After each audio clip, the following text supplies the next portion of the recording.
اب میں اس وقت مشہور ہو چکا تھا تو مجھے W11 میں لوگ پہچاننے لگے تھے, مفتی صاحب آپ بس میں, 2 منٹ کی چرنگی ہے نا یہاں پہ, مجھے اچھی طرح یاد ہے, میں آ رہا تھا وہاں اترنے, یار آپ بس میں, میں کہا بھائی میرے بس میں ہی جانا رہ گیا ہے ابھی, اس کے علاوہ میرے بس میں ہے نہیں. تو میں خوش تھا اس پہ, اور اللہ کی قسم خوش تھا, اوپر سے نہیں کہ میں وہ کر رہا ہوں, میں بہت خوش تھا الحمدللہ کہ یار میری ضرورت تو اس کی بھی نہیں ہے, اللہ مجھے بس کا کرایہ تو ہے نا, ورنہ بہت سے لوگ تو بس کا کرایہ نہیں ہوتا. جذبے اسی طرح, رشتے نہیں, گلگت جا رہا ہوں رشتوں کے لیے. لوگ کہہ رہے ہیں آپ کے پاس ہے کیا, بھائی میری ٹوٹل میری یہ ارننگ ہے منتھلی, اس میں اللہ کا شکر ہے گزارا اچھا ہو رہا ہے, تو آپ کی بچی کا بھی گزارا ہو جائے گا. انہوں نے کہا نہیں ہوگا. ہم نے کہا جاؤ, نہیں ہوگا تو باڑ میں جاؤ, ٹھیک ہے نا, کسی کے سامنے بھیک تھوڑی مانگنی ہے, ایسی کی تیسی. اچھا خیر, پھر مل بھی جاتے ہیں رشتے. تو اسی غربت میں ہماری تیسری بھی ہو گئی الحمدللہ. کتنی ہو گئی؟ تیسری. اچھا بھائی, تو ہمیں اس کی بھی خوشی کہ اوقات ہماری ایک کی بھی نہیں ہے, اور شادیاں کتنی ہو گئی, ہو جاتی ہیں یہ, میں آپ کی بھی ہو جائیں گی, اور اچھے لوگ مل گئے مجھے. لیکن میں جیسے جیسے دیکھ رہا تھا کہ میری شادیاں ہو رہی ہیں, بچے پیدا ہو رہے ہیں, میری سورس آف انکم آٹومیٹیکلی بڑھ رہی ہے. ایسے ذرائع سے رزق مل رہا ہے جہاں سے تصور بھی نہیں تھا, ایسے ذرائع سے رزق مل رہا ہے جہاں سے تصور بھی نہیں ہے. اب میں ان کو واقعہ سناؤں, آپ کے ہوش اڑ جائیں گے. کیسے ذرائع, ضرورتیں پوری ہو رہی ہیں, اسٹاک کچھ بھی نہیں ہو رہا, ایک ڈھیلا بھی جمع نہیں ہو رہا ہے, لیکن مجھے فکر نہیں ہے کہ کل کہاں سے کھاؤں گا, کل کہاں سے, اگلے مہینے. بھائی جب اب تک اللہ نے رکھا ہوا ہے نا تو آگے بھی ہو جائے گا. پھر ایک دن مجھے میرے گھر میں بڑا خرچہ آ گیا, ایک بڑا خرچہ, یعنی ڈاکٹر نے کہا بھائی ڈیلیوری آپریشن سے ہوگی, آپریشن کے پیسے نہیں تھے میرے پاس. بچہ پیدا ہونے کا وقت آیا اور ڈاکٹر نے کہا بڑا آپریشن ہوگا, اور بڑے آپریشن میں اچھے خاصے پیسے لگ جاتے ہیں. وہ پیسے میرے پاس بولو نہیں تھے. سمجھتے ہو کہ نہیں سمجھتے؟ تو میں کیا کرتا بھائی, کوئی بات نہیں بھائی. سسرال سے فون آیا, پیسوں کی ضرورت تو نہیں ہے, میں نے کہا بالکل ضرورت نہیں ہے.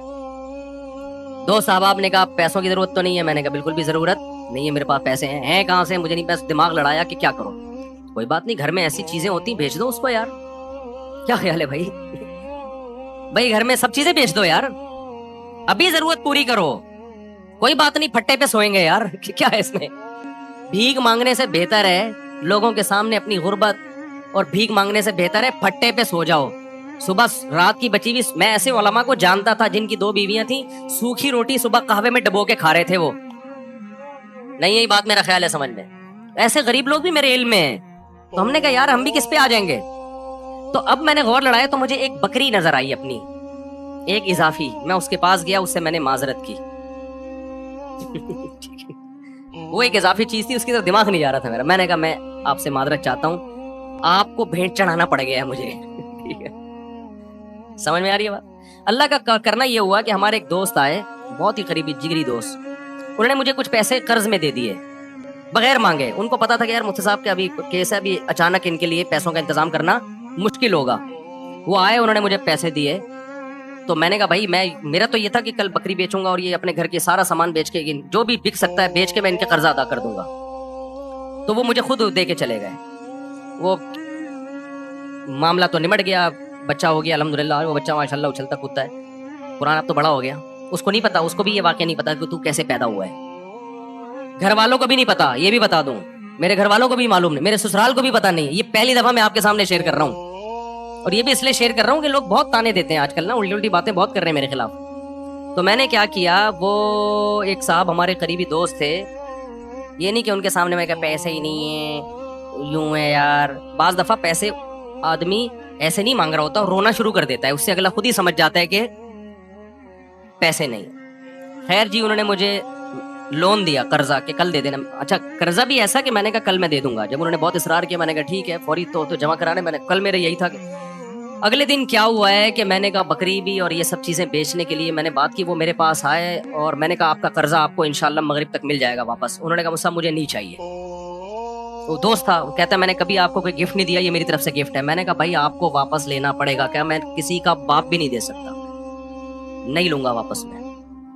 میں اندر سے جتنا خوش ہو رہا تھا یہ میں جانتا ہوں, اور کون جانتا ہے, اللہ جانتا ہے. اندر سے جو میں خوش ہو رہا تھا نا, کہ میری اتنی بڑی ٹینشن اس نے کیا کر دی, دور کر دی. اور ایک ایسے آدمی نے جس سے کبھی گفٹ اور تحفے تحائف کا کوئی لین دین زندگی میں رہا ہی نہیں ہے, یعنی ایسا ہوتا ہے نا کہ بعض لوگ ہوتے ہیں جو تبادلے چل رہے ہوتے ہیں، ایک ایسا آدمی. تو میں اس کو بار بار اصرار کیا.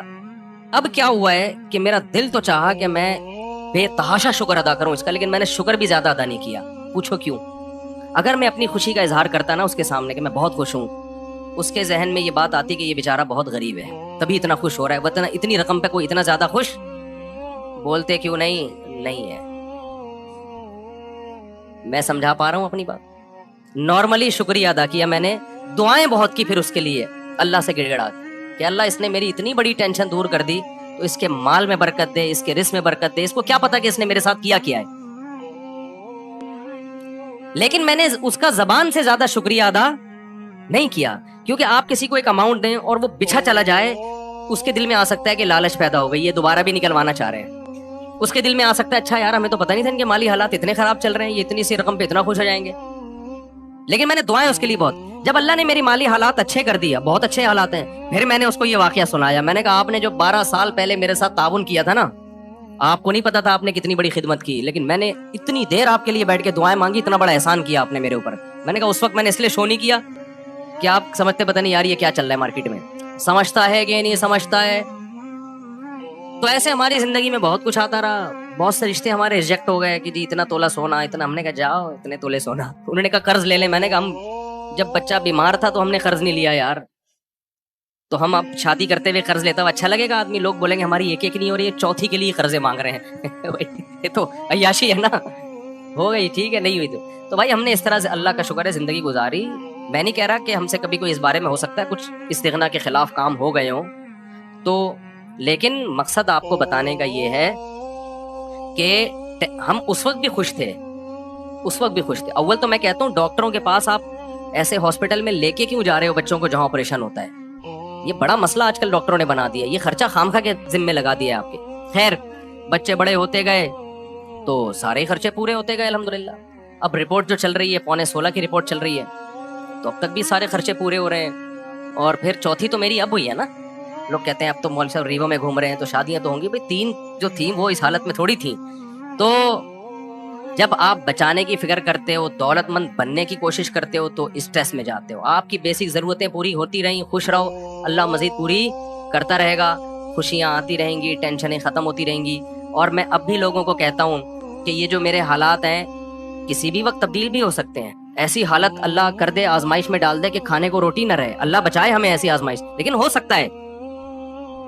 پھر اس پہ یہ کوئی نہیں کہے کہ اچھا اتنی شادیاں، اتنے بچے، کھانے کو روٹی نہیں ہے. کوئی بات نہیں، ایک بچے میں بھی اللہ روزی چھین سکتا ہے اور 20 بچوں میں بھی اللہ روزی چھین سکتا ہے.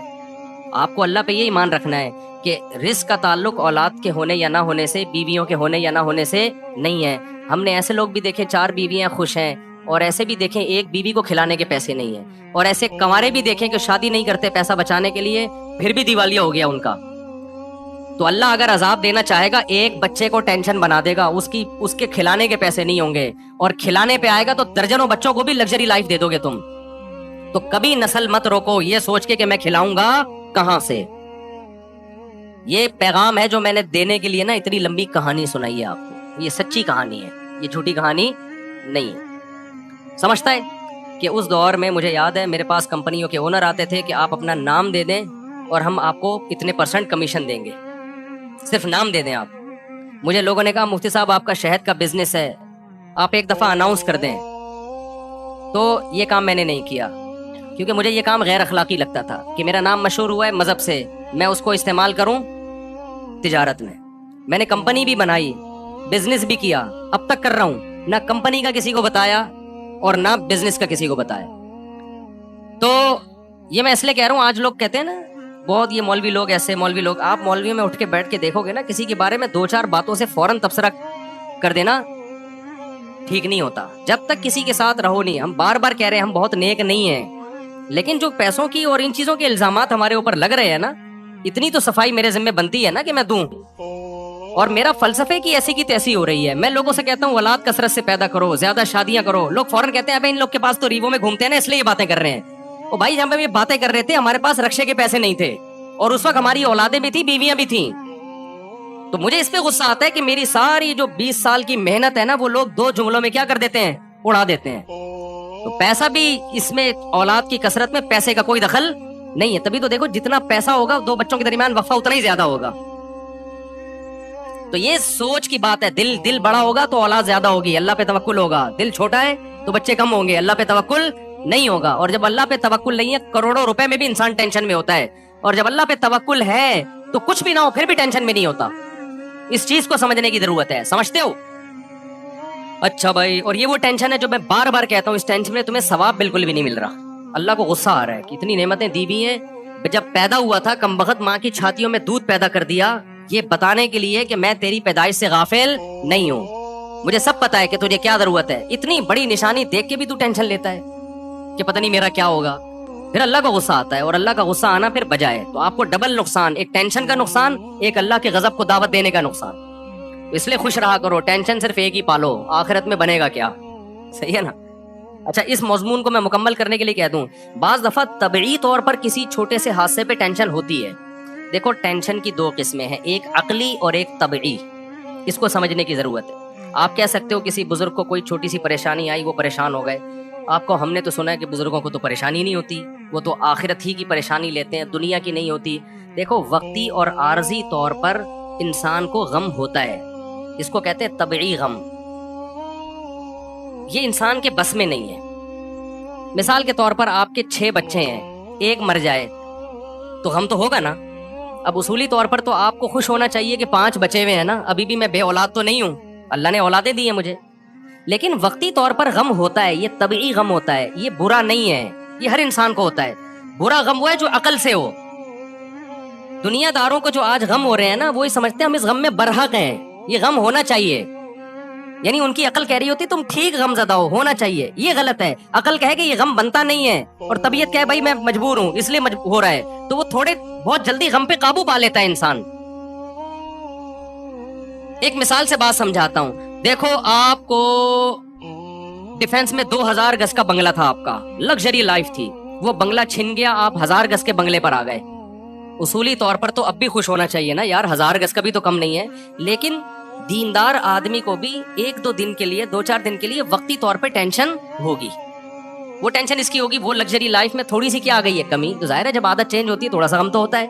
لیکن عقل کہے گی بھائی غم کرنے کا ہے نہیں, تجھے ابھی بھی تو بہت سو سے اچھا ہے نا. تو وہ عقل کیا کرے گی, اس طبعی غم پہ قابو پا لے گی, 2-4 دن 6 دن میں ریلیکس ہو جائے گا.